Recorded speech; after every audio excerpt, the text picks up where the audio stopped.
আমের এই দুধের আচারটা এত বেশি মজা, এত বেশি মজা। যারা এখনো আমের দুধের আচার বানিয়ে খাননি, এক্ষুনি আম শেষ হবার আগে একবার হলেও বানিয়ে খান। হ্যালো এভরিওয়ান, আসসালামু আলাইকুম। সবাই কেমন আছেন? আশা করছি সবাই ভালো আছেন। আজ আমি আমের দুধের আচার বানাবো। এই তো কতগুলো আম নিয়ে নিছি একদম গাছ থেকে পেড়ে। তো মাঝারি সাইজের আমগুলো নিয়ে নিছি। এই আমগুলো হচ্ছে এখন ২ ফালা করে কেটে নিচ্ছি। তো এভাবে ২ ফালা করে কেটে নিচ্ছি সব আমগুলো আরকি। তো এখন এই আমগুলো হচ্ছে ছুলে নেব। তো একটু সবুজ, সবুজ করে আমি ছুলে নেব, তাহলে আমটা খেতেও বেশি মজা হয় আর আমগুলো আস্ত, আস্ত থাকে। তো এইভাবে এই যে সবুজ, সবুজ করে আমি হচ্ছে কেটে নিছি। আর ভিতরের আঠিটাও ফেলে দিচ্ছি। এখন একটা ওই তো কাঁটা চামচ দিয়ে আমগুলো হচ্ছে আমি কাচিয়ে নেব একদম, মানে ঝাঁঝরা, ঝাঁঝরা করে কাটিয়ে নেব, যাতে আমের ভিতর দুধের শিরাটা ও মিষ্টি শিরাটা আরকি ঢুকে যায়। এই যে এইভাবে আমি মানে কাচিয়ে নিচ্ছি।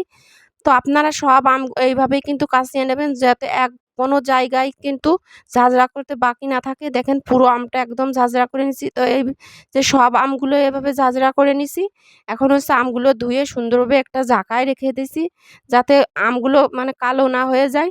এখন এই তো ১ লিটার খাঁটি গরুর দুধ নিয়ে নিছি। এটা ফ্রিজে ছিল। এখন আমি জাল করে নিব। আপনারা চাইলে প্যাকেটের দুধও ব্যবহার করতে পারেন। তো এই তো দুধটা জাল করে নিছি। একদম ঘন করে নেব আরকি দুধটা। তো দুধটা জাল করে এই তো ঘন হয়ে গেছে। এখন হচ্ছে আমি নামিয়ে নেব। এখন চুলায় তো একটা কড়াই দিয়ে দিছি। এখন এতে আমগুলো হচ্ছে দিয়ে দেব কড়াইতে। দিয়ে এর ভিতরে পানি দিয়ে দেব পরিমাণ মতো। আর হচ্ছে একটু লবণ দিয়ে দিব। দিয়ে আমগুলো হচ্ছে আমি একটু সিদ্ধ করে নেব, যাতে টক পানিটা আরকি বের হয়ে যায়। হালকা সিদ্ধ করে নেব, বেশি একটা না, কিন্তু একদম যেন নরম না হয়ে যায়। হালকা শক্ত, শক্তই কিন্তু আম থাকবে। এই তো আমগুলো সিদ্ধ করে নিছি। এখন ঢাকায় ঢেকে ঢেলে নিলাম। ঢেলে এখন এই যে পানিটা ঝরে যাবে, আর এই তো কড়াইতে চামচ মতো ঘি দিয়ে দিলাম। তারপরে কয়টা এলাচ আর দারচিনি দিয়ে দিলাম। এখন আমগুলো দিয়ে একটু নেড়ে নেব, ভালো মতো নেড়ে নেব, যাতে একদম ভাজা, ভাজা হয়ে যায়। তারপরে এর ভিতরে এই তো আমি দিয়ে দেব পরিমাণ মতো ১ কাপ মতো চিনি দিয়ে দিছি। আপনারা চাইলে বেশি চিনিও দিতে পারেন, যে যেরকম মিষ্টি পছন্দ করে সেই অনুযায়ী মিষ্টিটা দিতে হবে। তো এখন এই তো স্বাদ মতো লবণ দিয়ে দিলাম।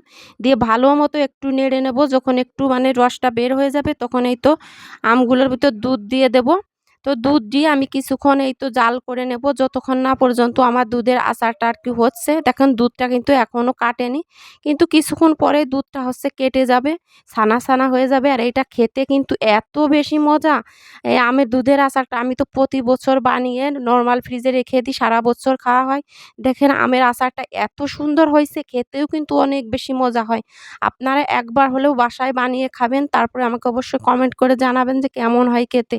আর আমার এই আমের দুধের আচারটা বানানো কেমন হয়েছে অবশ্যই কমেন্ট করে জানাবেন। ভিডিওটি ভালো লাগলে লাইক, কমেন্ট, শেয়ার করবেন। আল্লাহ হাফেজ।